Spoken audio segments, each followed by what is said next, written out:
Happy Democracy Day, and thank you for joining us on Journalist Hangout on Sunday. I'm Ayodele Uzubakun. Today on the program, activists remember Ekpetedo Declaration and Abiola's sacrifice for democracy as President Buhari says 2023 elections must be free and fair in Abiola's honor. And later on the show, drama as ASUU president rejects Berekete Family Radio's intervention to end ongoing strike. I'll be hanging out with Babajide Kolade Otitoju and Emeka Madunagu. So if you're ready, let the hangout start now.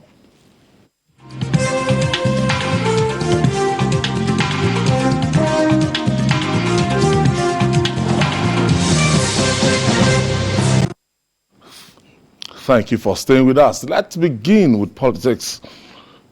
To be magnanimous in victory is an essential oil that guarantees unity and victory in politics.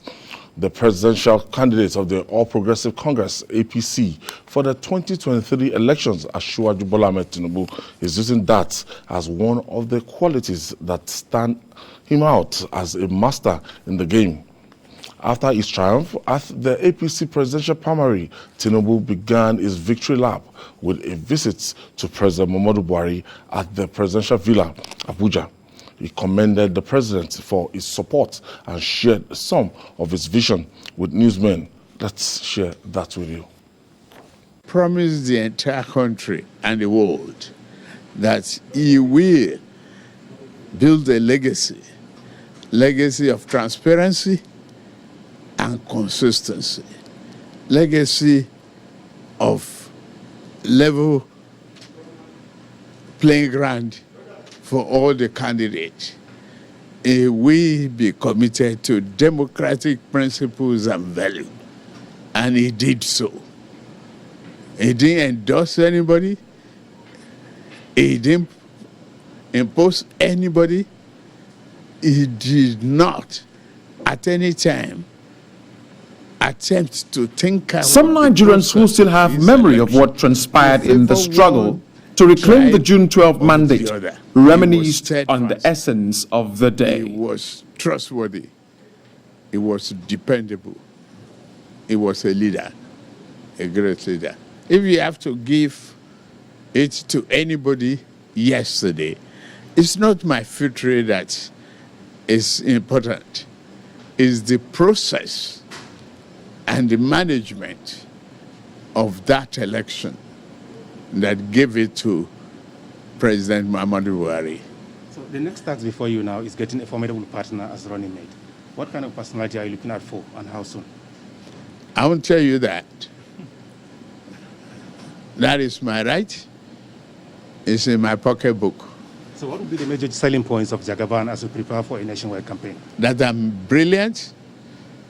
I am experienced from private sector to public sector and ready to hit the ground running same day and not mess up the legacy of progress and honesty that is left behind for me and handed over to me by President Muhammadu Buhari.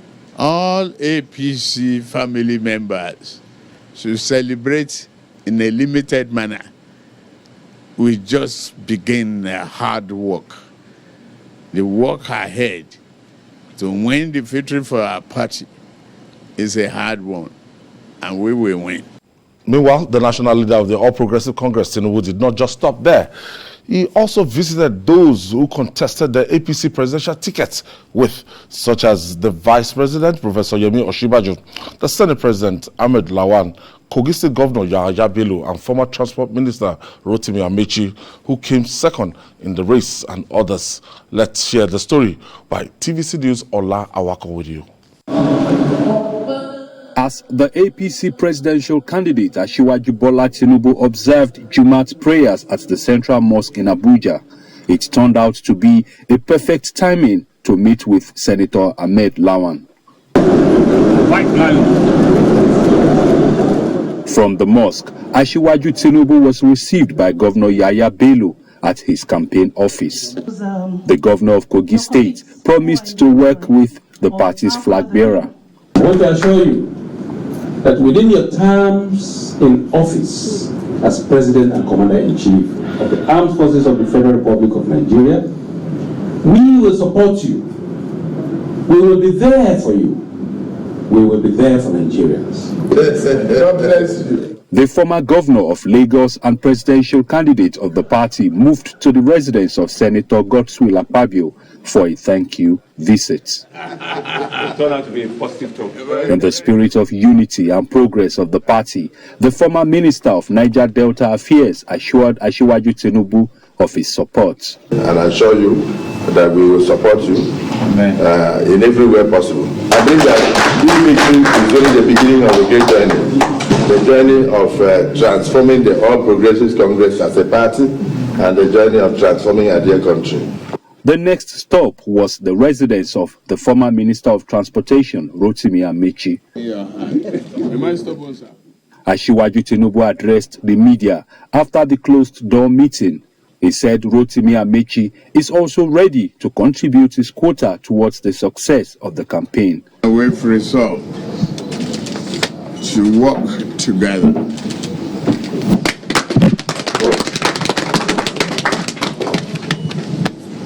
The most significant of Rotimi Amechi is saying, give me any assignment, I'm ready to do it.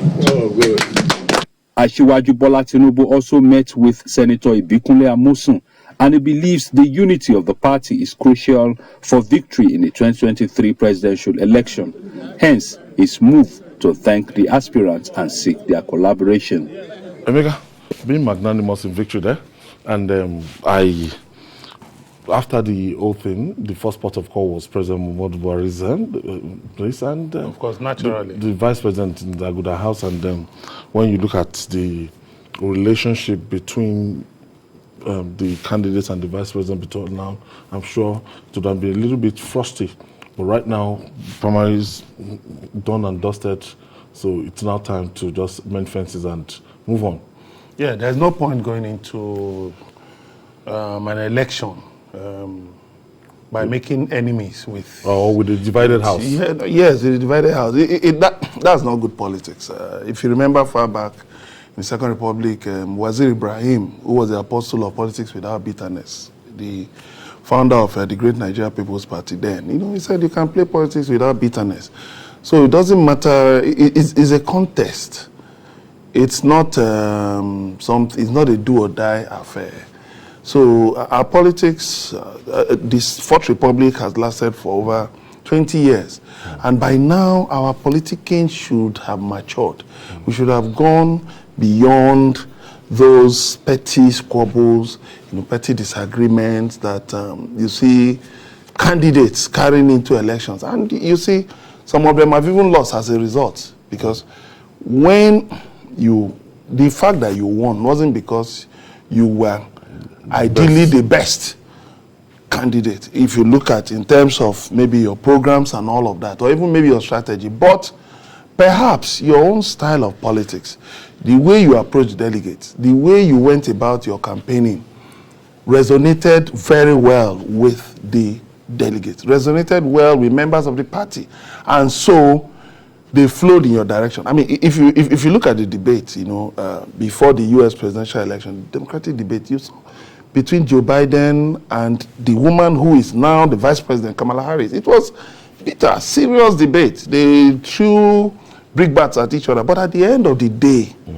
when Joe Biden won the ticket, he had to mend fences with everybody because they knew they were going to face a formidable opponent in Donald Trump. So, of course, you don't go into a forest at night, to hunt for animals with just a stick. You could now turn to food for the animals. So you have to, first of all, of course, he did well by first of all going to meet with President Muhammadu Buhari, who is the leader of the party. I mean, as we've seen in recent history, he's the leader of the party. He met with him and promised that he will continue with his legacies. All right, before now meeting with Vice President Yemi Osinbajo, which was very good. You see, I think supporters of politicians should learn one thing. Like I tell people a lot of times, politicians never quarrel. They never become real enemies. They always remain friends. They will continue to maintain the amity between them because they look at politics on the long run. They look at politics for the long ride. So it's not about, okay, because you ran against me. You only exercise, Oshibajo only exercise his democratic right. Okay, for others that I've seen, because yesterday we was quite busy for yesterday and day before yesterday. Yeah. I've even seen him visiting Jack Rich. You know, yes. When I look at the figure and look at the result, yes, Jack Rich did not garner any votes, but it still matters, you know. Yeah. But I'm sure he's still trying to reach out to the likes of Bakari and everybody. Yeah, to Bakari, Ogbonayon, Emeka Nwajuba, all of those people, because the intrigues that attended, the intrigues in the run-up to the primaries, you know, really left some of the aspirants in, you know, feeling very bad, feeling, you know, feeling used, sort of, if you permit that word. I mean, because promises were made. We heard about promises that were made, assurances were given. At a point, it seemed to tilt in one direction, then later in another direction. Different candidates have been, in the last 1 year, different names have been put forward. Okay, Buhari is, as you know, the chief of staff to Buhari has met with so-and-so person, and this is the anointed candidate, and suddenly he swung to this, he swung this way. Then the national chairman of the party suddenly came out to say it was the Senate president. So, you see, there was so much tension. Of course, that's what politics is all about. I mean, why will politics be interesting without the intrigues, the tension, and all the backhand deals we see? So I think he has tried. He's met with a number of them. I don't think one of those with who will I say, well, by his own. Okay, this Senator Ken Namani, and earlier we saw the Senate President. Namani was talking about fair play, that there wasn't justice and fair play. The same thing Ogbonayon talked about. I mean, because which of that us? Means the issue they raised must be addressed. Yeah, they must be addressed. And then Rich. Yes, and then again. You with see, Rochas Okorocha, yes, that's Senate President. Yes. Supporters and of Rochas Okorocha. Supporters of the. I think Nigerians must take something into cognizance that the emergence of Asiwaju Bola Ahmed Tinubu was on the strength of the clamor for the presidency to come to the south. So he is the embodiment of that clamor in the APC, talking about the southern members of the ASPC. I mean, he's representing that aspiration they had, which has been achieved with his getting the ticket. So there shouldn't be a division. I think politics should be played with that rancor. But I still see... Let's just look at what the former Science and Technology Minister was talking about. And I took my time, I listened that he was talking about equity and justice, and was saying that Nigeria, you know, that it's not fair on him that at the end of the day, none of the two political parties that we discovered actually microzoned the presidency to, you know, the southeast. Yeah, I think that was really, that's a very serious point, because the clamor had been there and reasons were given for the clamor that, okay, if the parties gave their tickets to the southeast, it will help in part largely to reduce the tension in the region, the tension for secession and all of that. But you now, along the line, you fed this hope that, okay, possibly we could get there, we could consider it. And then all of a sudden, things started running in okay, Emeka, let me quickly take this call. Yes. I have Johnson calling us from Lagos. Thank you for joining us. Johnson? Yeah, good afternoon. Good afternoon, Johnson. It's a new dawn, and greet my friend Emeka Abiola. Emeka Maduna, you want to say? Yeah, yes. You can hear me, but I can't hear you because I don't want the echo. Okay, please go ahead. Make your submission. All right. It's a new dawn, I have always believed that ASUU one day will become the president of this great country. He has worked so hard for it. There's no doubt about it. There are a lot of information about money, politics, and all that. But when you put all the candidates together, he has achieved his dream for over 30 years.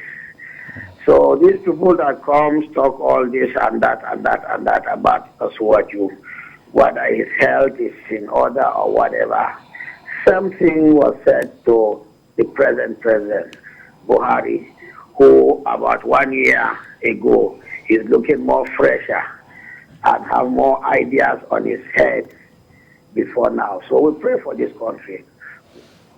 Thank you. Thank you, Johnson. Thank you for calling. Emeka, quickly, you want to round off on that? Yes. So I think it was unnecessary. I mean, the way the party, the PDP and the APC allowed that clamor to go, they just allowed as many certain candidates as possible to come up. I think that in future elections there should be cohesion. There should be the party should be supreme. The Supreme Court has declared that the party is supreme, but you find that party officials also unwittingly expose their biases, in favor of certain candidates, which is wrong. You have to have a level playing field, and in order to prevent chaos or bad feelings, you need to find a way to let every feeling be addressed. Of course, well, the Southeast made a strong case for the ticket to be given to them, but at the end of the day, what happened? The PDP returned it to the North, the APC has brought it to the Southwest. But all I want to believe is that, well, it's still something that needs, both parties still need to look into. They still need to look into that, because that has not been really addressed by those parties. All right, let me quickly take this break. When we come back, I will be joined by the maestro himself, Babajide Kolade Otitoju, is in the house. Yes, joining us is Babajide Kolade Otitoju. Jide caught up in Lagos. I was really embarrassed. I tried just to make sure I get to the studio on time. I was really embarrassed today. I had to go through Shashi, through Ojodu Abiodun to finally find myself. And at every point, even though if you are given 2 hours, 1 hour, that's at every point I encountered traffic now. So some days are just like that in this town, when you think that you've left home early, but honestly, Lagos. Yes, after that sweet victory, Jide, ASUU Bola Tinubu has been going around, visiting those people he contested against, just to mend fences. Yes. And ahead of the big battle, you don't need a divided home. He needs all of them, including those who did not score a single vote. Yeah, it was with Jack Rich. Yes, I saw Jack Rich. Jack Rich didn't score a single vote, but he's important too. And he has donated his campaign offices across the federation. Oh, to really? ASUU, yes. They had good chats, and I was happy to see him with the vice president. He went to see the vice president, and my wish is for them to be on the same page. Yeah. No matter how. The next day, the vice president wrote a congratulatory letter. Some of us felt it took too long before we congratulated him. Not everybody can be as fast as the Senate President Lawan, who quickly, but whatever happened during the election is water under the bridge. But you need them. He needs the VP and his gift of the gap. He needs him. You can imagine the president contesting, and ASUU contesting, and the VP by his side, using his gift. The undefeated Lagos State Secondary Schools debate champion, using his gift of the gap. And he connects more with the young generation. Yes. If you see the way he made use of social media for his campaign. Yes. And so you can imagine how good it will be for the VP to be by his side and campaigning for him, deploying his mastery of English language and the capacity to arrest his listeners. So it's a good thing that is done. So see, I'm so happy seeing he was disappointed that Lawan contested against him. He couldn't even hold his Yes, he was visibly disappointed. Yes, I would have been disappointed too. But I'm sure he will understand that it wasn't Lawan's wish to contest against him, that some people pushed Lawan all the way, bought the form for him, funded the campaign. So, and that was really the nature of this particular contest. Many of them were propelled by people from elsewhere. Yes. You know, because what's the essence of collecting the form of 100 million naira and you didn't campaign, you didn't go to any state, you didn't meet with any delegate? Some people were just behind the scene, pushing them to contest. Now I'm saying that even the Senate President Lawan was one of the people who had no intention to contest, but who was pushed by some people somewhere to campaign. Last minute. Yes. So Ashwaji was disappointed, but as his senior, he has to take it on the chin. These things happen in politics. They will work together as brothers in the future. All right. Moving on now, it has been argued that the insecurity and other vices in Nigeria to end, the government must ensure adequate deterrence for criminals. And Ondo State High Court, sitting in Akure, has sentenced to death by hanging 3 out of 4 persons that killed Olufunke Olakuri, daughter of Afenifere leader Reuben Fashionati, in June 2019. The trial judge, Justice Williams Olamide, however, discharged and acquitted one of the accused, Awal Abubakar. Let's share the story by TVC News Ayodeji Muradeyo with you.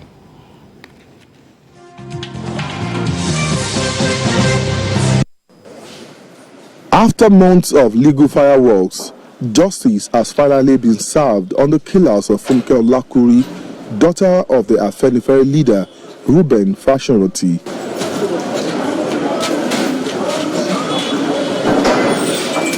Mrs. Olakuri was killed on July 12, 2019, along Ore-Ijebu Ode Road in Odigbo local government area of Ondo State when she was on her way from Akure to Lagos to attend a social function. The first 3 suspects were charged with murder contrary to Section 316 and punishable under Section 319 of the Criminal Code.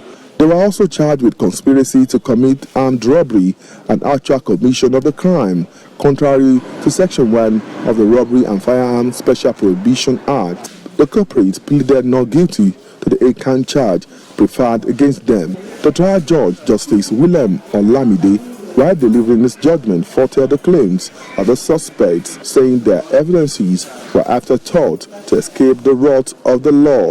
The court consequently convicted them on the 8-count charge, while the 4th suspect, Alu Abubakar, was discharged for conspiracy, aiding and abetting. Counsel in the case reacted to the judgment. They were fixed to the scene of the crime, and cogent evidence were given by persons who were with them in the forest for 7 days. Particularly, the driver of the deceased, who was kidnapped for 7 days. The evidence led by the prosecution, and have sentenced the 1st, 2nd, and the 3rd defendant to death by hanging. That was the decision of the court based on the evidence led by the prosecution before the court. As you can see that the verdict and the judgment of the court has been delivered in this case. We appreciate the court for the diligence of the court in this case. You also observe that one among the defendants was exonerated by the court from the judgment of the court. In the interim, we're going to take a critical look of the judgment of the court. We're going to diagnose it. The trial judge commiserated with the family of the victim and asked the government to urgently do something about the rising cases of criminal activities. Ayodeji Muradeyo, TVC News, Akure.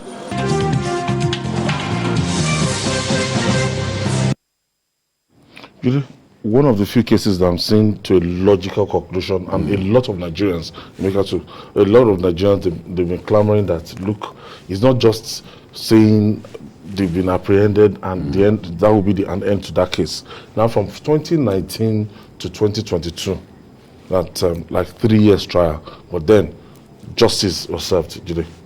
Yes, I've always wanted to see justice served in this matter, because That is the only way the policemen who handle this prosecution can feel fulfilled.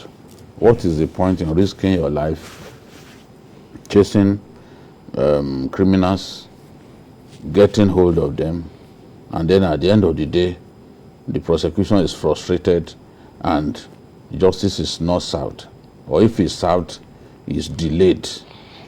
So the policemen who arrested these guys and successfully prosecuted them are the heroes in this matter. The former police commissioner of Osun State, Femi Adeoye, his men led this operation. His men successfully executed his mandate to have these guys arrested because they caused so much tension. The death of the woman caused so much tension, given the fact that she was daughter of a Afenifere leader. It caused so much tension across the country. Yes. Ethnic tension. Yes, between the north and the south. Yes. You know? At that time, this thing happened. So, fortunately now, they were arrested and they've been convicted. Well, this is not the final court, so they may decide to appeal. They may decide to appeal. But for that fact that I would want the to case see, has been dispensed on. I want to see even the appeal handled expeditiously. We do not have to waste time.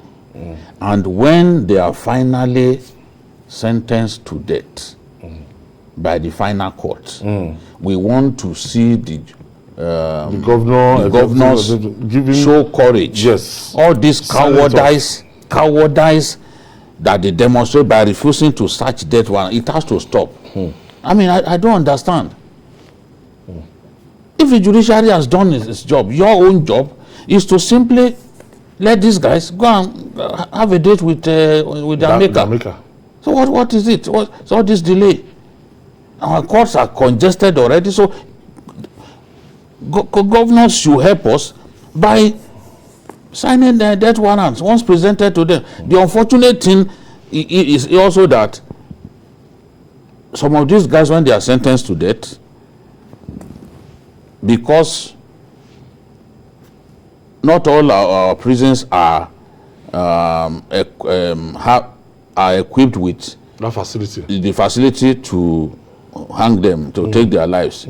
Even when they are sent to some states where we have the facility, some of those governors too, because they are required by law to sign, some of them will refuse to sign. So they can't be taking people's lives, and then when they are sentenced to death, will be reluctant to take their own life. Governors must show courage. Enough of this cowardice. Emeka, now justice has prevailed at long last, and a lot of Nigerians will wish that most of these kidnappers, they will have their day in court. Yeah, more of them, as many of them as possible. I mean, because human life has almost become worthless in Nigeria. People just kidnap people, kill them, even collect ransom from their family, ransoms from their families, from their family members, kill them. You know. What is going on? This is not a Obesian state. This is not a jungle. This is a country, a nation with laws governed by a constitution. So if people will conduct themselves as outlaws, who feel they are above the law, then they must be taught very hard lessons. I'm happy about her own case, about the case of this woman, because it was the killing of the woman was really painful. It hurt. It pained a lot of us. Why would somebody just go away? Why would her life be cut short like that? I mean, is it that people just feel they can do what they like and just get away with it? No. That the killers should be caught and made a very clear example of. And I'm happy that the judge, in spite of the issues that attended the case, they are not having representation at the time and all of that. In spite of all of that, the matter has come to a final conclusion because of the court of first instance. I think the prosecution should be commended, and the justice has been served. The court should be commended too. So other courts where you have such matters should expedite action on this thing, should deal with this matter. There are still certain matters that are still hanging, and relatives of the victims are in agony, are in pain. They are demanding justice. They're demanding justice. People should be, the law must effectively bite in Nigeria so that people will respect the sanctity of human life. Respecting the sanctity of human life. On a final note on this, when you look at, the clamors at that time, and you look at this state of insecurity from 2019 till this time, what will you say? Do you think the situation has changed? As at that time, these guys made inroad into the southern part of the country, the southwest, they were all over. Now, what has changed in 2022? No, I would not say that there is significant improvement. In Ondo and Osun, yes, we can see improvement. But that Ibadan-Ijebu-Ode road remains notorious, the old road remains notorious for kidnappings. If you are going towards Auchi, you are going towards Edo State, from Kogi, or even from this side, a lot of kidnappings still take place. Remember the Nigerian based in the US who came home for Christmas, who came to Edo State for Christmas, and they were kidnapped. He was coming to Lagos to board his flight, and they were kidnapped. And eventually he was killed. Because these guys, they do not even have patience. They will be taking you through several kilometers in the bush. If you cannot move fast, they can shoot you. That's what they do. So I want to see improvement. 2019 to this time, there has not been any improvement at all across. When you are looking at what goes on across the country, the rate of kidnapping has not decreased. In fact, it has gone up significantly. But at least in Ondo State, we noticed improvement thanks to Amotekun.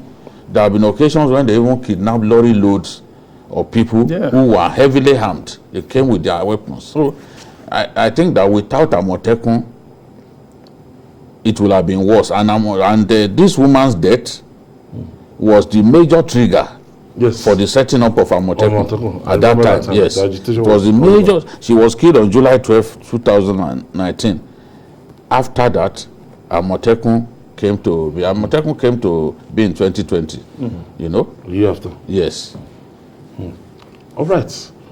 Utonwe, the will of justice regarding the brutality visited on him by the Nigerian police and the New Generation Bank may grind slowly, but redress is sure for him. The Court of Appeal has dismissed the appeal by the police and the bank against the 2012 judgment of Justice Peter Kekemeke of the FCT High Court, which found them guilty of violating the rights of Utonwe and slammed 100 million naira damages against them. In a judgment delivered by Justice Godswill Amadi, the appellate court affirmed that the verdicts of the lower court but reduced the compensation from 100 million naira to 20 million naira. Utonwe, a former staff of the news magazine, had dragged the bank and the police to court over his molestation and detention at a branch of Garki 3, Area 3, Garki, Abuja, on the 11th of December 2009. This is not just a victory for justice, but also journalism. Jide, can you tell us about this? Yes. This case. Utonwe was a reporter, was one of my reporters back then at the news magazine. And he was one of the aggressive ones because of his age. He was young, and energetic. So on that particular day, in the discharge of his duties, he was violently attacked, beaten up, And sometimes these guys, even when you show an ID card that you are a journalist, just doing your job, they will not even look at your ID card. They will continue the beating. You see, the excesses of our security operatives need to be checked. Look at the case of somebody who introduced himself as one of the aides of one of our governors, and the guy slapped him and warned him that, who are you? That just like that, he just slapped him. And that's a customs person, honestly. Customs. Not even police. Just slapped him. Customs. The guy was very patient. And he just slapped him just like that. So I'm happy because I know for how long these boys struggled to get justice in this matter. 2009. Kept being dragged in, but I know that ultimately, justice will not be denied. So I'm happy to hear that invariably a secure justice. This at least should serve as a deterrent to other banks who would let loose their security men on innocent journalists doing their job. Now, this is a case of human rights abuse, and we see this, we witness this on a daily basis, where somebody in gun can just feel that because you're a civilian, he can just descend on you and, take advantage of you. Yeah, I think beyond just this, I'm happy about the verdict, that the appeal court upheld the verdict. But I think those who participated in this brutality should be jailed. Because why would you just feel you can get away with manhandling a journalist covering a protest and you think it's just like that? You see, I think it should not just stop at that, because it's just about, it's okay, fine, it's the bank that's taking the liability on behalf of its irresponsible personnel, and the policemen who could not carry out their duties with a high sense of responsibility. It is very unfortunate, I think, and there are other cases. There are other such cases pending which should be dealt with by the judiciary, which should be given expedited hearing. From 2009 till now is a long time coming. I think this is not just fair. This is not right. All this time to determine, were they trying to determine whether the guy was beaten or not? Were they, why? Because the prosecutors definitely would be policemen. So maybe trying to help their colleagues to dance around. Of course, there was a matter like this, and many years ago in the 90s. A motorist, his vehicle, the vehicle of a bank, now the bank is defunct now. Their bullion van ran into his vehicle somewhere in Lagos, and they sped off. The man pursued them to the branch where they were heading to. When they got there, they seized this car and manhandled him. But I followed up the case. Do you know somebody, one lady then who was a PR person, was just jumping all over the place? I gave it to her. We had, as a reporter, but she was just, I gave it to her. I said, listen, I'm a journalist, even though I'm a young journalist, but you cannot, your bank will not get away with this thing. So you just find out that people, this thing about Nigerians, once a Nigerian puts on a uniform, even if he's a security man. America is even bothered about even civilians, how they abuse police. Look at, we just heard about the case of Burna Boy. Yeah, I understand he has fled to Spain. And abandoned the policemen. Whose policemen fired at a man. He was making advances at the man's wife. At the man's wife, and you still ended up firing the man. How do we describe this? What is it about this uniform? What is it about you were making a pass at the man's wife. I guess the man protested. The next thing is police just got fired at the man. And rather breaking people's phones. People were recording the scene. I think the police, there's something about the attitude of the police that needs to be dealt with. Okay, joining us from Abuja for more insight into this matter is the journalist himself, who is now the publisher of Fresh News Online, Desmond Utoren. Thank you for joining us. That needs to be dealt with. I would say, Desmond. Is a journalist himself, but who is now. Desmond, are you there? Maybe network. Okay, once he got justice, and it's not everybody. Some people don't understand the instrumentality of the law, as in how to use your law to get Some justice. don't bother, they just Some leave don't everything bother, they just to God. leave everything to God. God will not come and solve this thing. We know our judicial system is slow, but if you go to court, you can still, there's still You can't kind of leave hope. everything to God. You can't leave. Sometimes you have to seek justice and see where it all ends. You know, sometimes we have to test our laws. You can't be leaving everything to God. That's why all these people continue to do the things that they do, because somehow they are convinced that, look, the victim will not seek justice. Many times, rape victims, they don't report that they are raped, they've been raped. So many things happen that allow unscrupulous elements to get away with inflicting injury on innocent people. Impunity. Mm. Well, at least Desmond did what is right. And when we're trying to just still connect with him, and Emeka, the judiciary will always become the last hope. Yeah, the common man. The common man, yeah. That's why judges must continue to be above board, you know, they should continue to be on the side of the oppressed, on the side of the people. That's why I will repeat it again, that I'm not happy with the time it took to get this matter decided. But be that as it may, justice has been served.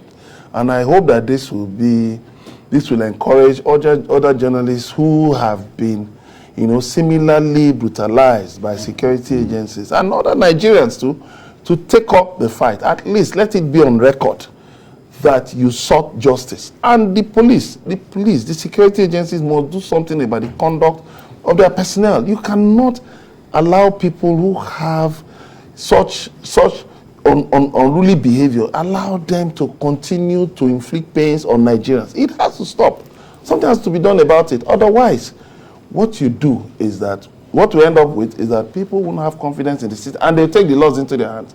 That's why you see jungle justice still prevails in Nigeria, because people believe, no, why would I go to court? It will waste my time. Let me take the laws into my hands. It shouldn't be like that. Do we have this one now?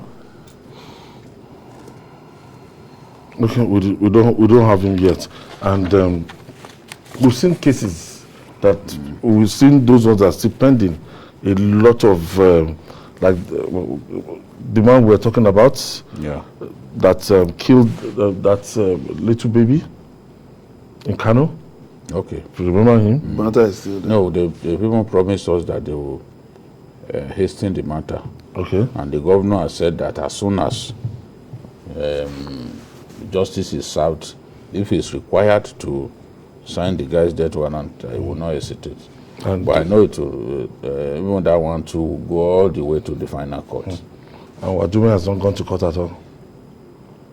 Wadume was taken before the court. It is his military collaborators that have not been made to face the law. They actually took Wadume to court. Okay, the police took Wadume to court. The police yes, also took their own men who are accused of collaborating with him to court. But it's the army that felt too big. The captain. They felt too big to release their own men for trial. And it's such a massive shame. It's such a massive shame. It will continue to haunt them. The military leadership that frustrated the attempt to get justice in that matter, it will haunt them until they go into their graves. Yes. The people concerned, the officers concerned, if indeed they were guilty, but were not allowed to prove their innocence, if they were indeed guilty, it will haunt them until their last breath. So let them know that there is something called karma, and we all will face our maker one day. So when people misbehave, do all kinds of things that revolt against civilized thinking, they should realize that one day they will meet the deity upstairs. Because ultimately, some people feel that by the time, because I have access to gun, nothing will happen. I will waste you and nothing will happen. A human being. You see this thing every day. You see police because of 20 naira, 50 naira, killing drivers.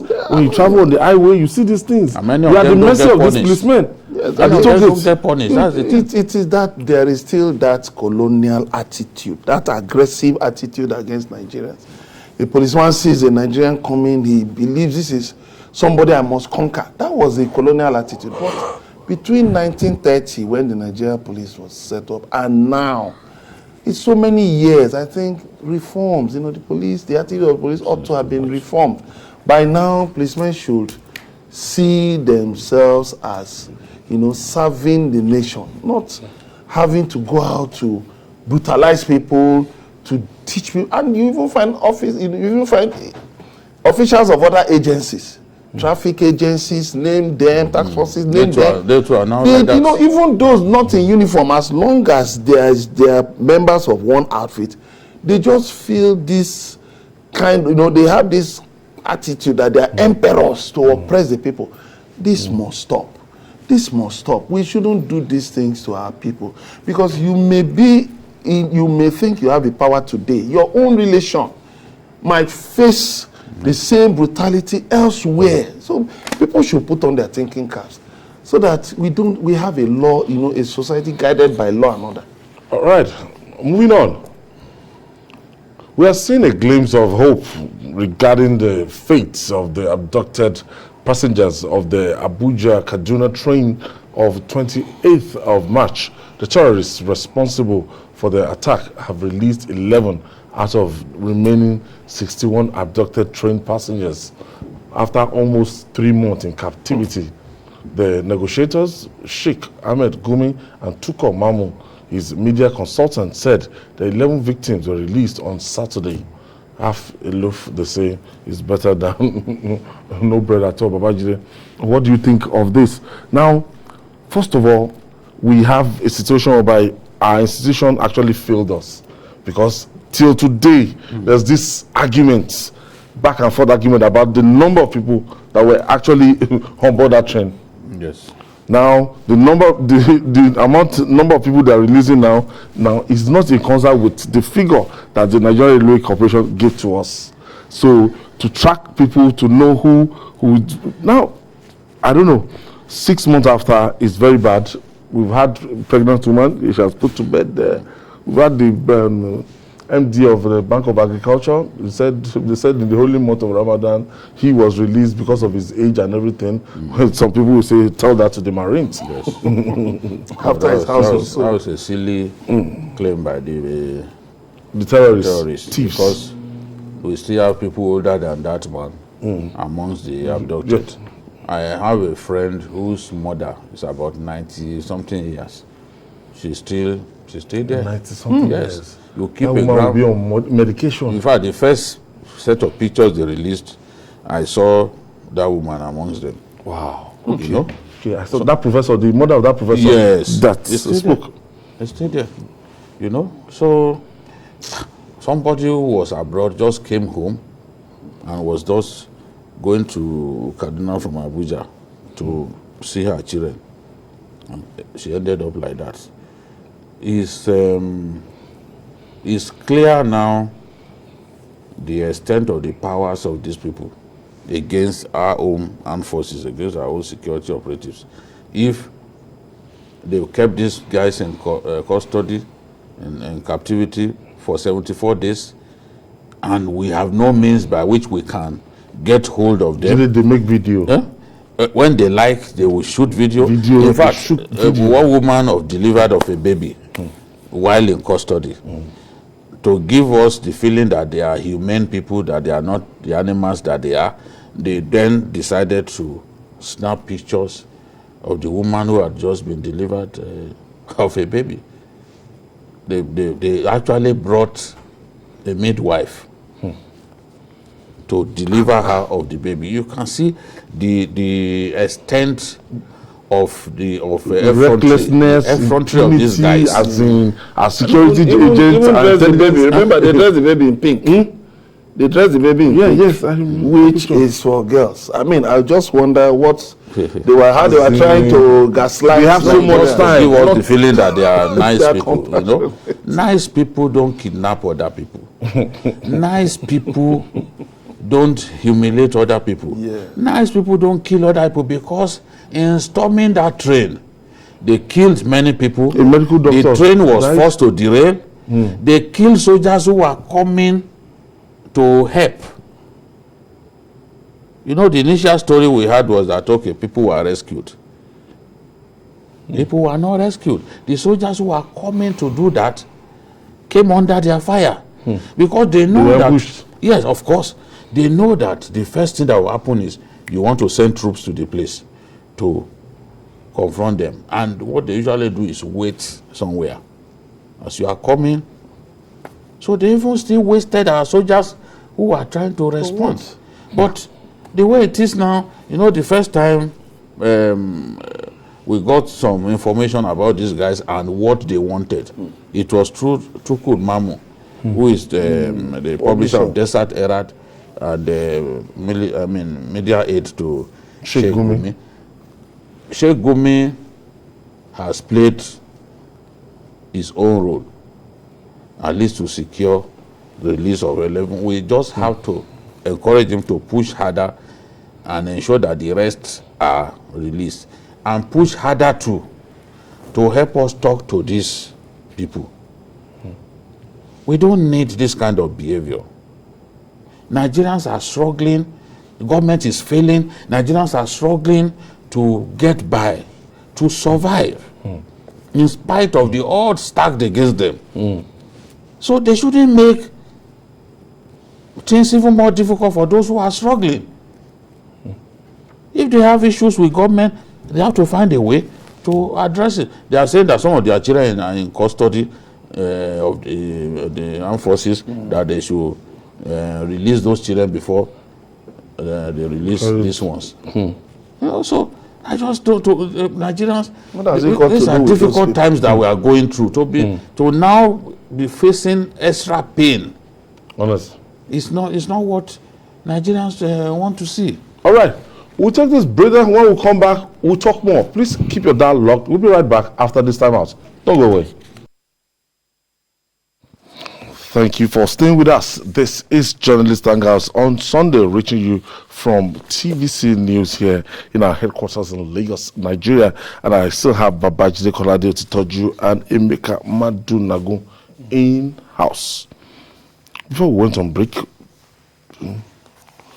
okay, June 12 has no doubt become an unforgettable date in Nigeria, as it has many significance for our past, our present, and our future.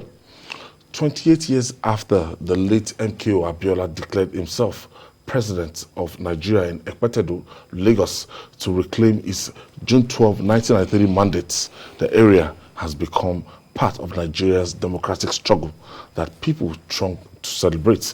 As part of activities to mark the 2022 Democracy Day, activists gathered at the location where Abiola made the famous Ekpetedo declaration that led to his incarceration in 1994 and ultimate death in 1998. They tasked Nigerians to fully participate in the 2023 elections to elect credible leaders and deepen democratic culture in the country. TVC News' Nelson Etta has the story.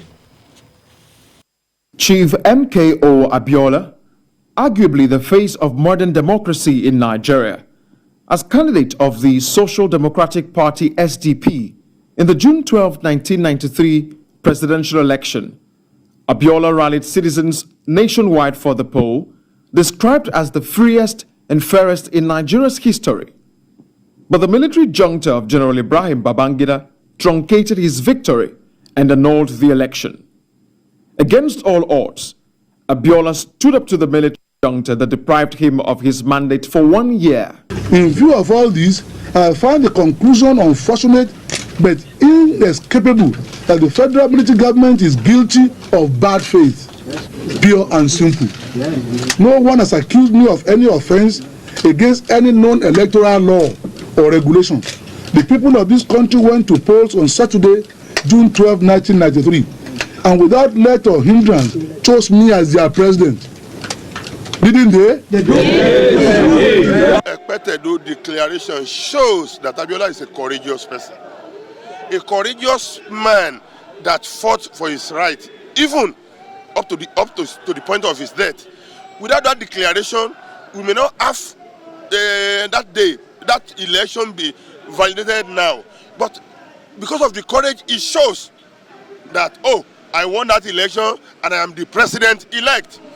That shows he's a courageous man. And that appeals to our consciousness too, to continue agitating and agitating. As part of events to mark the 2022 Democracy Day and the anniversary of the declaration, activist and human rights lawyer Ayo Obe highlighted the significance of the day. All I would say about today is that remember that this event, from here, Abiola went home and then 12 days later, he was arrested and taken to prison, and he never came out of that prison alive.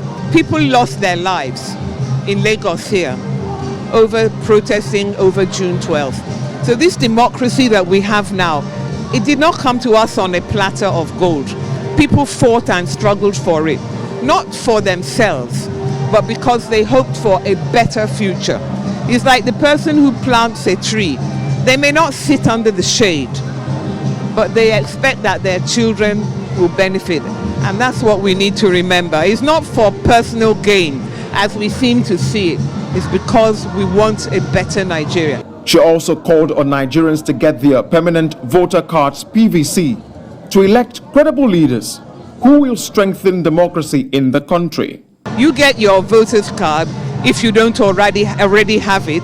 I'm surprised if you don't have it, but if you don't have it, go and get it. Try to make your choice about who you will vote for. But when you have voted, don't go to sleep. You have a local government. Don't go to sleep on that local government. You have a member in your House of Assembly. Don't go to sleep on that person. At every stage, let those people know that the vote that you cast for them is not a one-off affair. It's not a one-day relationship. It's not a one-night stand. They are supposed to continue servicing you throughout the 4 years. And then when they come back and say, vote for me again, you might consider it, but somebody better may have come along, so they should take time. One of the victims of the brutality visited by the military on people during the June 12 protests in 1993 narrated how he was shot and left amputated for life. It's the time that we are doing the rally, when we are coming from Alaka to Lagos, Eco Beach, on top of the first tank. They're shooting us with armor tank. Is where I'm getting my accident. So when I had the accident, Dr. Becker was there, Femi Falana was there, Olakuri was there, a lot of people were there. It's there that came to come and rescue my life for me. Because the idea is the one who came to come and rescue my life. So from there, they took me to hospital. From hospital, those soldiers are still come to the hospital, come and attack us. It's from there I break the window, I found myself inside the flower. So it's where I escaped my life. He also called on Nigerians to get their PVCs and be ready to vote in 2023. We need a good government and everybody to have a PVC to select the person that will take us to the promised land of this nation. That's what I need. We should learn that what Abiola showed is what he's reaping now. Whoever wants to be a good leader must do the best thing for the people. The people are expecting nothing less than good from government. Today marks the 29th year of June 12, and the question will be, what are the lessons learned? The lessons for me is that we have Nigeria has succeeded in persuading the military to stay away from governance. 2, the political dispensation has taken roots, and today the rules are being followed. The Ekpetedo Declaration made democracy to be alive in Nigeria as a result. But what we have today, vis-a-vis the democratic culture we have today, is not yet uhuru. We just have a semblance of democracy, whereby conscience of various mandates or candidates or delegates is being monetized, dollarized, nairalized. So that is not good democratic culture. On June 12, 2018, the government of President Muhammadu Buhari recognized Abiola as the winner of the annulled June 12, 1993 presidential election and conferred Nigeria's honor of Grand Commander of the Federal Republic, GCFR, on him. This retrospective and posthumous recognition is only a symbolic token of redress and recompense for the grievous injury done to the peace and unity of our country. But many analysts say the wrongs of June 12 have not yet been corrected. For them, 2023 holds that key. Nelson Etta, TVC News, Lagos. Some activists, let me start from you, Emeka. Some activists during June 12, they are still nursing their wounds. I remember people like Larry Arogunade. Anytime he's out of the country, his name is still in the database of DSS. Yes. The DSS DG just addressed it now that they've met it since this time, and they just removed the name of Larry. Anytime Larry has any international conference, his name will pop up as a person of interest. Yeah, it's part of the unfortunate events that, around June 12. And it was not necessary because of the inordinate ambition of certain people to hang on to power. That was what led us into the avoidable bloodletting and destruction that trailed June 12. Ordinarily, Nigerians came out and voted. Nigerians expressed their desire to see the end to military rule. But unfortunately, the military rulers at that time didn't get the message, and Nigerians were tired of them. But in spite of it, Nigerians continue. So many people lost their lives. If you were to do a roll call of names, oh my, too many people. I saw brutality because I was old enough to witness some of those events. Brutality by the military, the SSS at that time, police, unnecessary visited brutality of people. So many prominent politicians of today, they escaped, by the skin of their teeth. Somebody, one of them, even his house was burnt. I don't remember if it's Bolaji Akinyemi, so his house was burnt. So a lot of these things, I think I would just hope, I pray, we'll never have to go back to military rule in this country because it serves no purpose at all. It was just an era that's better forgotten. But actually, I don't know, my own memory about June 12 is I was following this person, what's his name? Red Drum, all around Lagos. We used to follow him to Anthony, Dr. Becker's house at Imaria, from that CLO building down to Yaba and everything. And Mayegun was the Unilag Student Union president as at that time. And I just saw it, and a lot of Nigerians, Chief Kokori, played prominent role. Your listener, Bagata Kato, yes, paid the ultimate price, didn't he? Yes. I always remember what happened. What happened to Kokori and Chief Oshoba. Somebody came out with a false story that they had been picked up. Yeah. So that story went viral at that time. There was no internet. There was bush radio. But the story spread like bushfire. Spread like bushfire. Bushfire was to a protracted Nupeng strike. So they got angry that they had been lied against. So they continued to look for both men. Went on like when they were going to get them, they lied. They got someone, as I was told, they got someone that looked like Shoba. And then said that he wanted to see Kokori. So he walked into them, and then they took him away. They used the same trick, took Akirogun Oshoba away.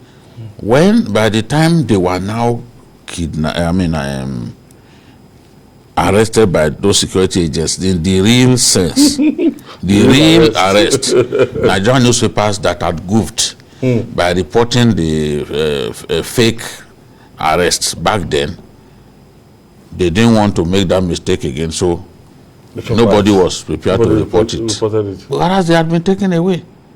You know, it took a while before people then got used to the fact that these guys had been taken away. And it was all because they were fighting for June 12. Many people were killed. Abacha was going to the airport. So he was told that the third mainland had literally been barricaded by protesters.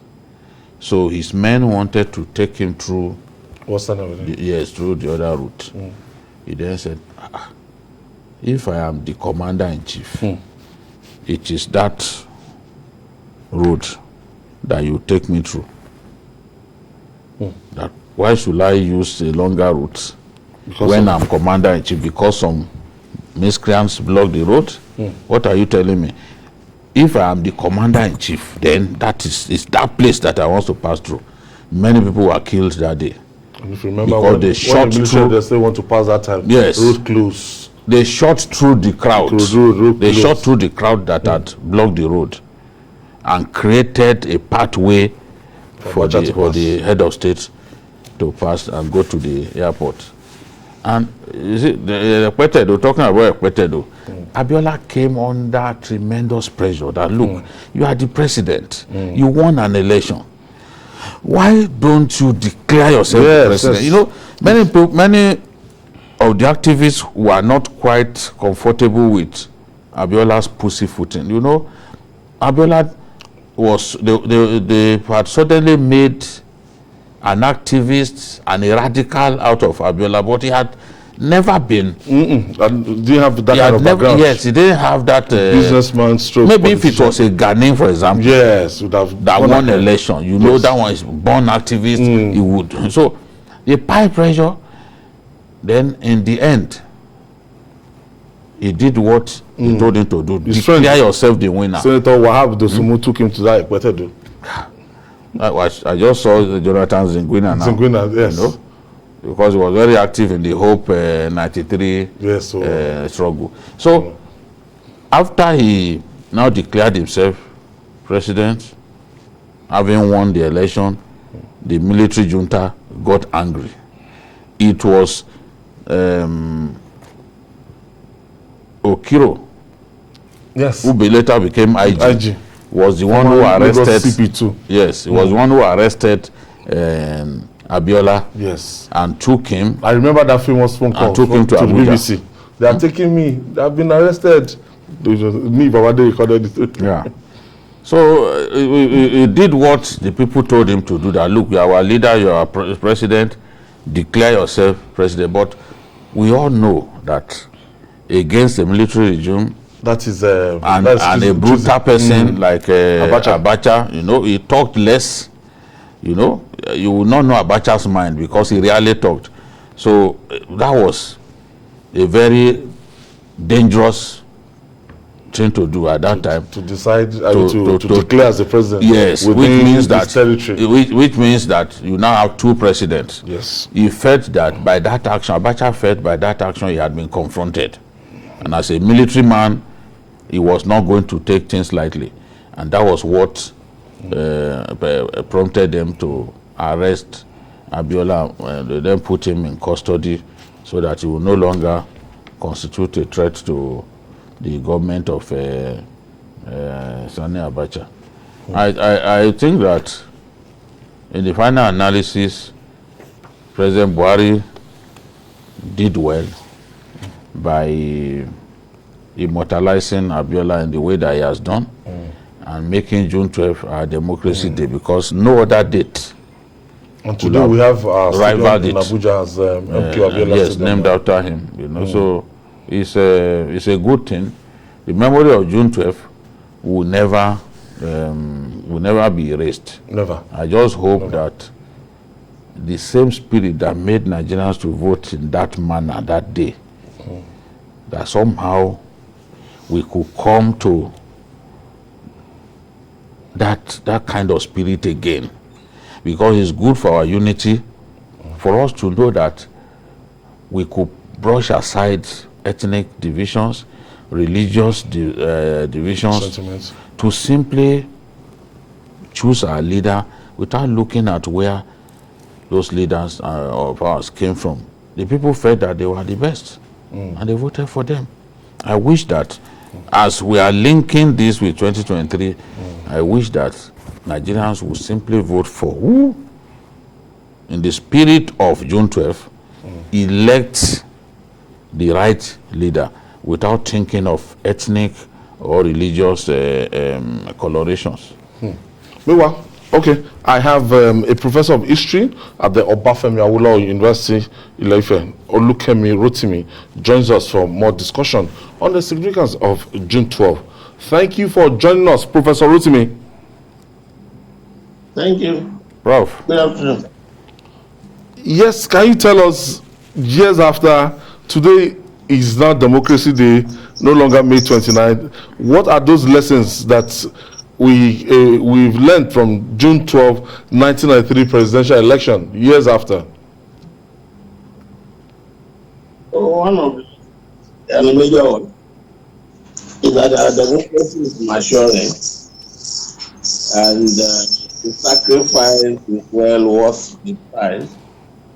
Because when you come to think of it, with what President Buhari has done, June 12 is now etched in the memory of everybody, including those who had not been born in 1993.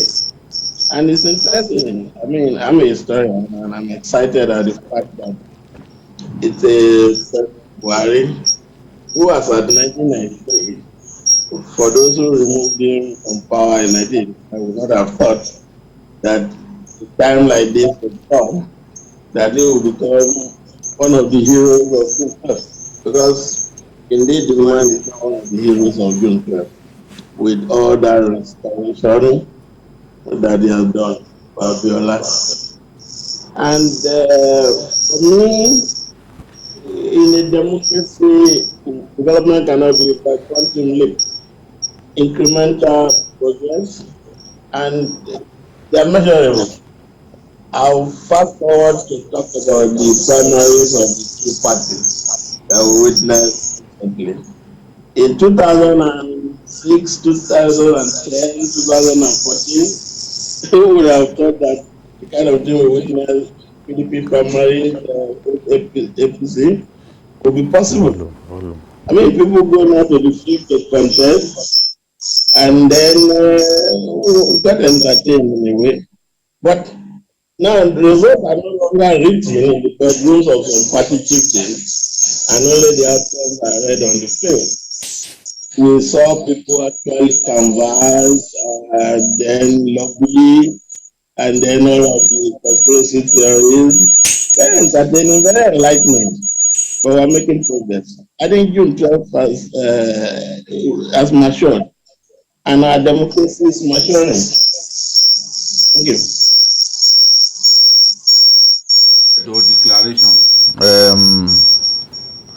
What are your recollections about that epochal event? Of the epochal event now. The election itself was epochal. The declaration of Abiola was epochal. Some of the aftermath also epochal. Let us begin with the exercise, the vote. I remember in the Kairabo was the one who dropped that statement, literally on the street, about the annulment of the election. And I remember Major chieftain now, and trumpeting the annulment. He's a key player in the media space now. I remember the equating thing, and then the arrest of Abiola. Because I took time to record the campaign. I will have some reels of tips on the campaigns, and then the outcome of the election. And I remember Professor Humphrey was announcing the What they're trying to just work on the audio of Professor Rotimi. Do you think it was a wise thing by you two? You are also an historian, for MKO Abiola to have declared that that day, because since he was arrested that day, we didn't see MKO Abiola again. He was arrested, never to come back. Well, I think that we did the right thing in the final analysis. Yes, we should have known that confronting the military in the way that he did would have some terrible repercussions, especially someone like Sani Abacha. Ruthless. Maybe an IBB would have handled the situation better. You know, IBB was his friend. Abacha was not really his friend. Abacha wanted power badly. He was already being referred to as Khalifa, even while Babangida was in power. So he felt that naturally it was his turn. So that kind of person, when you confront him, entitlement. Yes, he felt that look, and a lot of us believe that IBB deliberately left him behind because he retired other generals and then left him as Minister of Defense. And his argument was that he will help stabilize the interim government. But for somebody who was being called Khalifa, you know, in fact, IBB shocked him one day. IBB had just arrived from a journey and they lined up to receive him. And when IBB got to him, IBB shook his hands and called him Khalifa. He was sending a message to him, and that I'm already aware that they are calling you Khalifa. Emilokon. He was the Emilokon of his time. Yes. So, Abiola, whichever way he behaved, don't forget that many people badly wanted him to reclaim that mandate. Yep. They were tired of the military, the games that the military were playing. Yes, the games that the military were playing. The military would give politicians money to contest. At the same time, they will come and cancel the whole transition program. Yes, yes. I mean, that was what they were doing to. People were already very angry. Yes, because he wanted his transition to look, to have credibility. He encouraged big people across the country, yes. You know, to contest. And then it was the same person who then canceled the whole transition program. So people were tired. If Abiola didn't do that, he won't be the hero that he is today. Sometimes it pays to fight for a cause right up to the end, even if it's at the risk of your life. The people will never forget you. What is the point in spending 100 years on earth without making a real name? Because Abiola could have negotiated with this regime, yes, the Abacha regime, but how would he be remembered if he did that? He will be remembered as a traitor. Yes. So for him, and once, there were many efforts made to even get him out of detention. Yes. But the conditions, he did not appreciate those conditions. That was why he stood firm that and there was all it's better remain unconditional, that should renounce June 12th. Yes. Unconditionally. Yes, he didn't want to be released based on conditions. So he was behaving very much like Mandela. Okay. Because if Mandela wanted to be released, he would have been released before. He would have been released with conditions. But he stood firm. Stayed there for that long. Oh, Prof. Because he was not going to release on condition. Professor Olakuri is still there. Thank you for staying tuned. Yeah. Now, sir, what? Yes.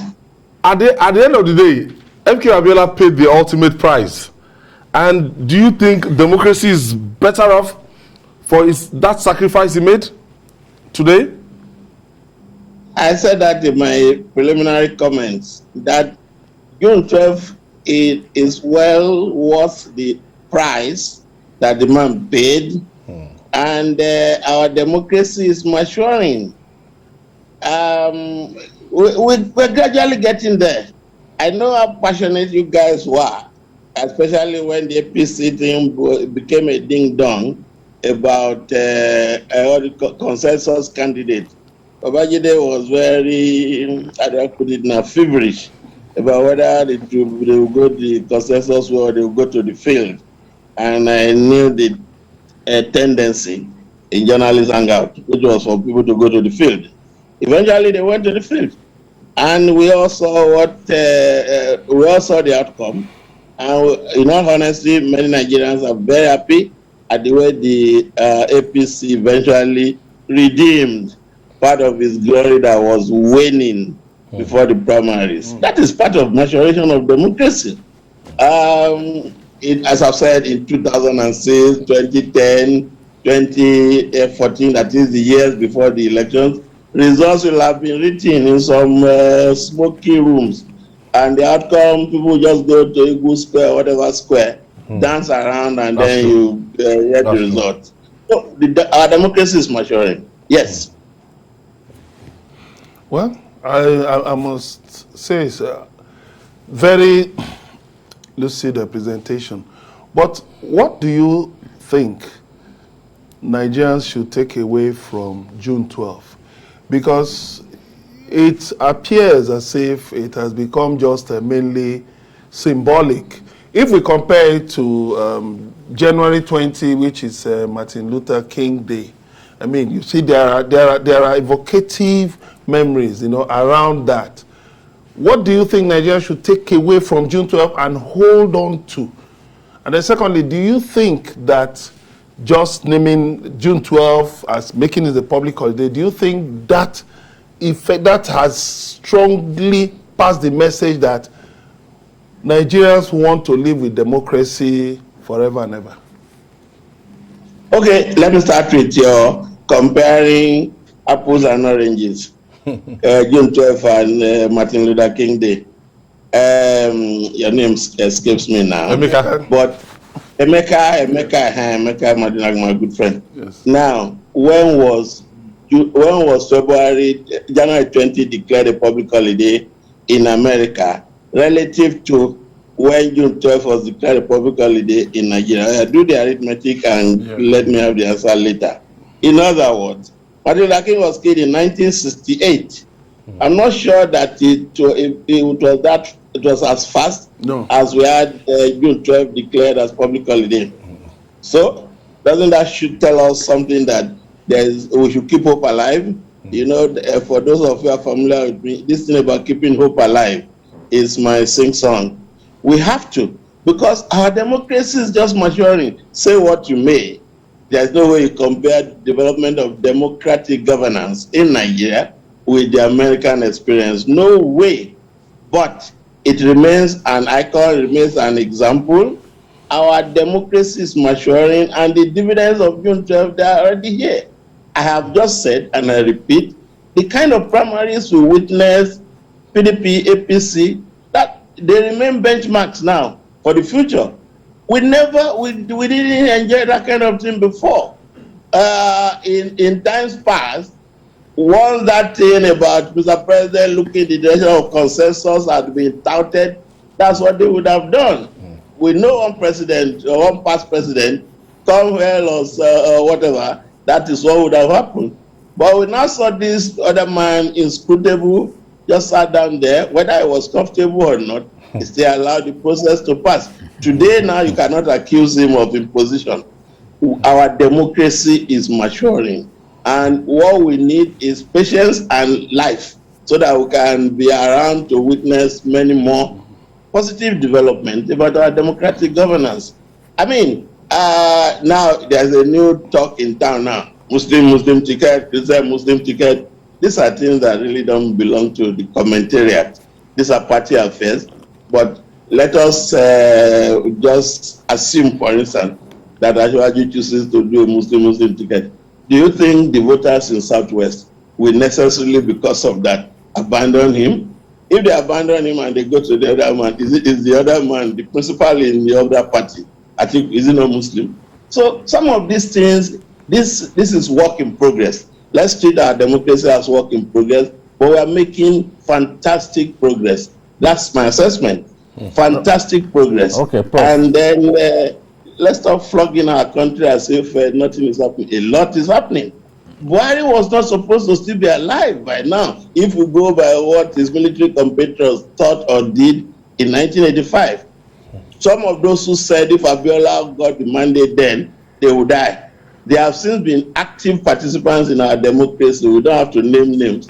You are a journalist veteran, you know who and who we are talking about. Some have held very key positions, but are they not still all alive now? And then Abiola has become, quote and unquote, a president recognized in this. Prof, let me ask you this question, Prof. Yes. On June 12, 1993, yes. What was that day like for you? Where were you? Did you vote?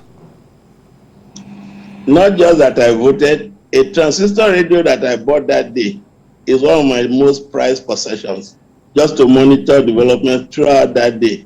Very aged now, but I've endeavored to keep it functional. Even in the light of development in communication, that transistor radio is still with me. And as I've said, I recorded most of the campaigns. I have 12 90-minute tapes on Abiola's campaign, the annulment, and some development thereafter. So the June 12th is very, for some of us, we are very much wedded to June 12th. Yes, I am one of those. I have the records, historical records, very prized possessions. And as I've said, I remember Nduka was the one who issued that statement and literally just threw it on the street, and it was picked that the thing had been annulled. He later ended up in the House of Reps, but if you have noticed, some have become villains in a way society has punished them. They had only one brief appearance in our democratic space, but some others have enjoyed privileges that they should not have had, but that's the way of God and life. Yes, one of them was principal officer, third person in the country. Those are the people who said they would die. But eventually Abacha came and tackled them, very rough tackling. So I was very much involved with June 12th. Yes, my transistor radio. If I knew you were going to ask a question, I would have brought it along and showed it. Where did you vote that day? Where did you vote? I've been in Ilefe for all this year. I voted on this campus. Okay. In 1993, right there in the staff quarters. Wow. Yes. Wow. Yeah, before you go, it was in November 1983 that MLK Day was declared by President Ronald Reagan. Okay. 1983, November 1983. Started from 1968. And this is barely 2 years. Yeah, that's about, some, yeah. Thank you, Prof. I want to thank you, time. Professor Olukemi Rotimi from the 15 years. Yes, sir. I'm going to delete your name from my phone. Prof. And I'll prevent you from reaching Ijagba. Put roadblocks on the phone stretch, and then you know why you should report them. The gloves are off. I'll call you to apologize, so please. The gloves are off. All right, sir. From Obafemi Awolowo University, historian like you, Jide. Yes. He's a very stubborn man, but his views are always logical. Yeah. Beneath that stubbornness is a brain that oozes wisdom. So someone that I like to share ideas with. All right, finally, on the show today, our ability to be dramatic and play down issues with tragic consequences is legendary. That was a mild drama when the president of the Academic Staff Union of Universities, ASUU, rejected Berekete Family Radio's intervention to end the ongoing strike, which began in February the host of the radio program, Ahmed Issa, popularly known as Ordinary President, invited ASUU President Professor Emmanuel Osodeke and his team to explain to Nigerians why the strike is yet to end and the intervention made by the radio. Issa displayed the 50 million naira cash donated by Governor Udom Emmanuel of Akwa Ibom State, which Professor Osodeke frowned at, saying they should not be associated with such. While Issa threatened to discontinue the intervention, many Nigerians who phoned in during the program described ASUU as insensitive. In this, is this a joking matter? Judy, let me start from you. What is this about? Was the 50 million naira all ASUU? Is this about cash? You see, there's somebody very close to Ahmed Issa who called me and said that why can't we push that all of these APC billionaires buying expression of interest and nomination forms for 100 million should simply donate money to ASUU so that the strike can end. I told her, look, the ASUU strike is not simply about money, asking for cash. Absolutely. Don't give the feeling that, look, if ASUU got like 80 billion, for example, then all the issues will have been cleared. For example, if Ahmed Issa succeeded in gathering 10 billion for ASUU, will it solve the problem of IPPIS and UTAS? Because ASUU asked for two major things this time around. They said, look, disenroll us from IPPIS. Yes. That they don't know any university, they don't even know any university in the world where the Accountant General of the Federation is the one paying university worker salary. IPPIS is not flexible enough. As far as they are concerned, the issue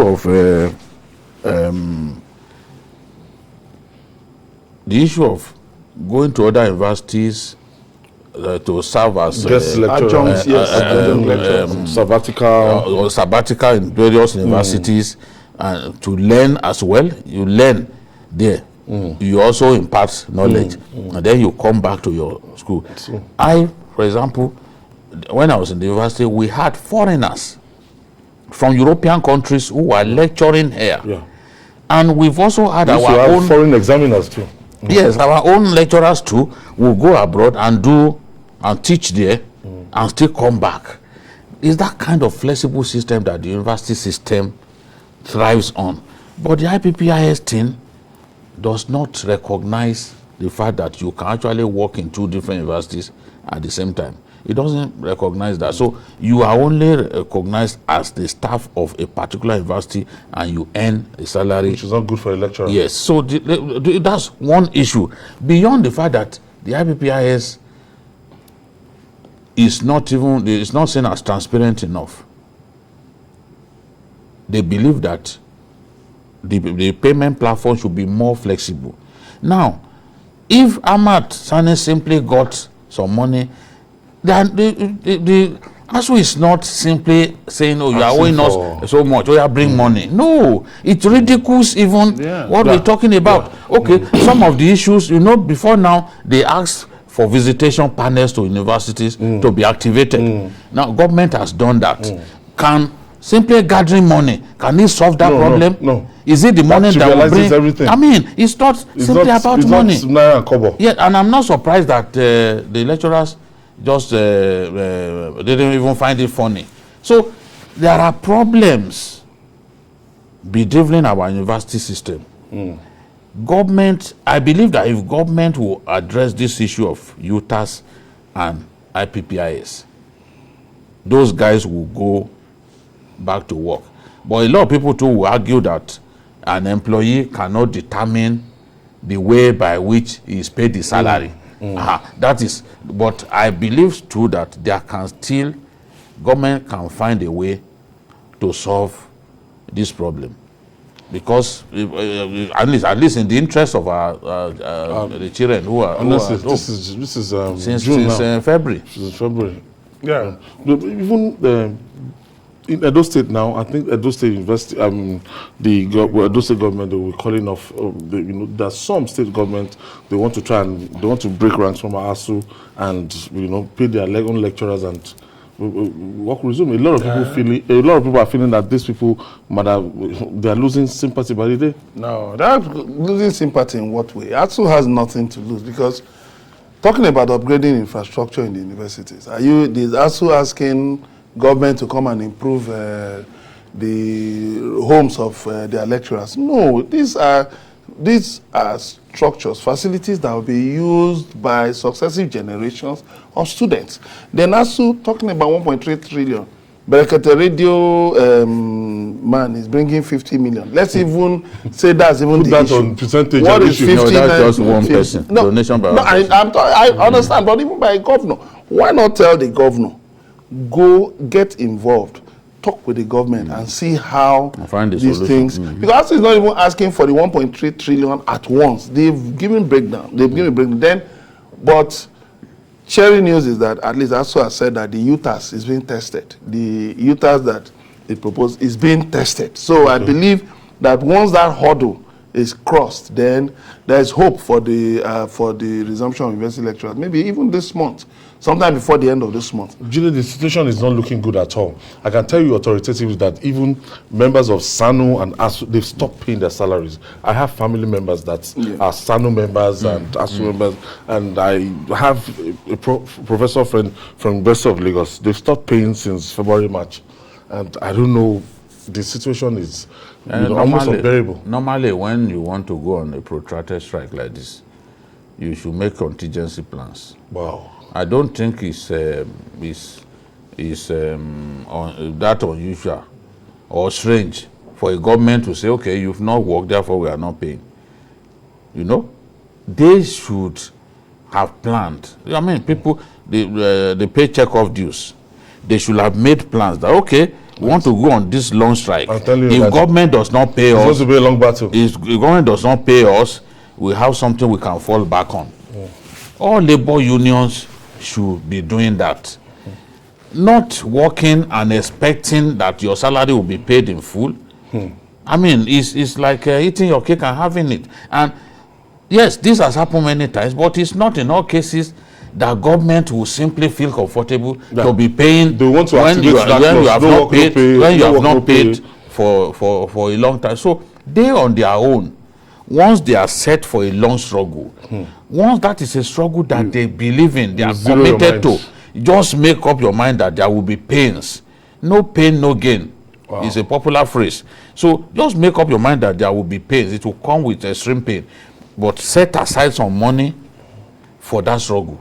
In case government activates its no work, no pay this thing rule.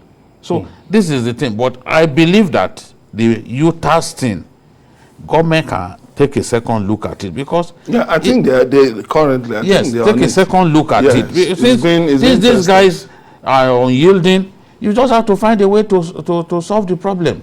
Okay, I think I have Olakuri calling from Kefi. I think Kefi is in Nassau State. Yes. Thank you for joining us, Olakuri. Yeah, thank you very much for the program.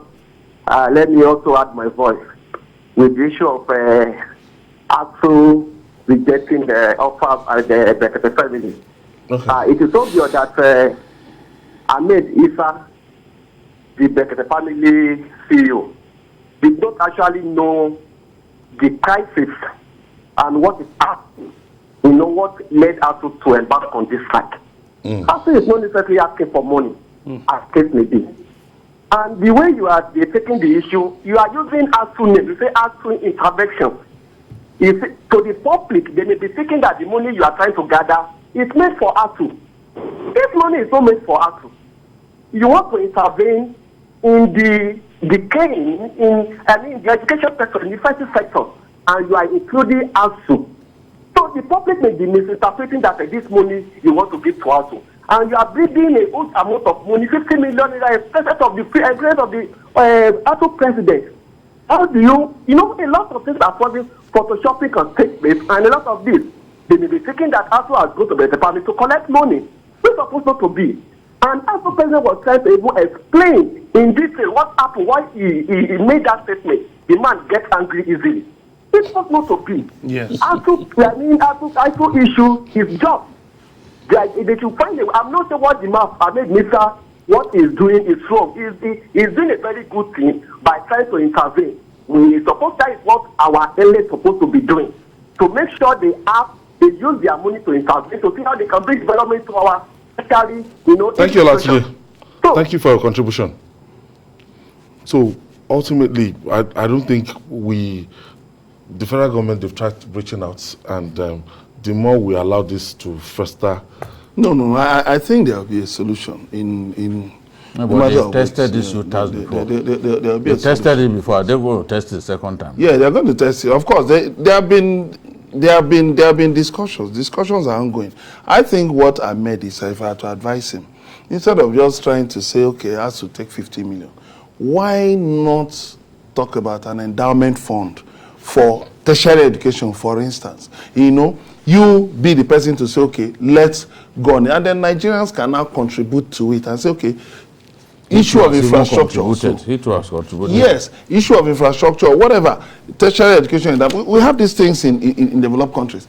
So people can now contribute money. If you remember, at a time, there was this police equipment fund or something. Now, President Buhari has even gone further to make it, to at least put down a legacy that, okay, companies will pay a certain percentage of their profit, to a police fund. So these things, you can move in that direction, so that government will look at it and say, okay, fine, let's have an endowment for tertiary education, just beyond the ETF for the Education Trust Fund. I know there's the ETF, but you can also have an endowment that will include members of the public, so that, on the eve of that primary election, I listened to you and Jide Johnson on education, policy on education, and Jide Johnson said unequivocally that federal government cannot alone carry that burden as at tertiary level. Yes, the primary and secondary can be free, but it's very difficult right now for the federal government to carry the burden of tertiary institutions. Yes, because during our time, we didn't have as many universities as we now have. I was saying that even as a secondary school boy, I could recite the names of all the VCs in Nigeria. It was part of what you had to know in social studies then. But then at that time, we didn't have many universities. So the more universities you have, the greater the burden of funding. There was a time when the whole of the Southwest, there was just UI. Yes. Then later on, we had Ife. The whole of the Southwest. Today, in Ogun State alone, look at how many universities we have there. States are setting up universities that they can't fund properly. ASUU, one of the demands of ASUU is that the proliferation of state universities must stop. Can that one be solved by simply donating money up and down?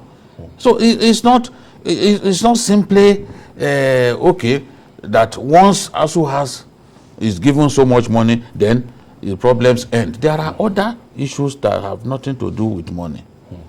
And then a friend of mine corrected me about the Abacha instruction that they must take him through the third mainland.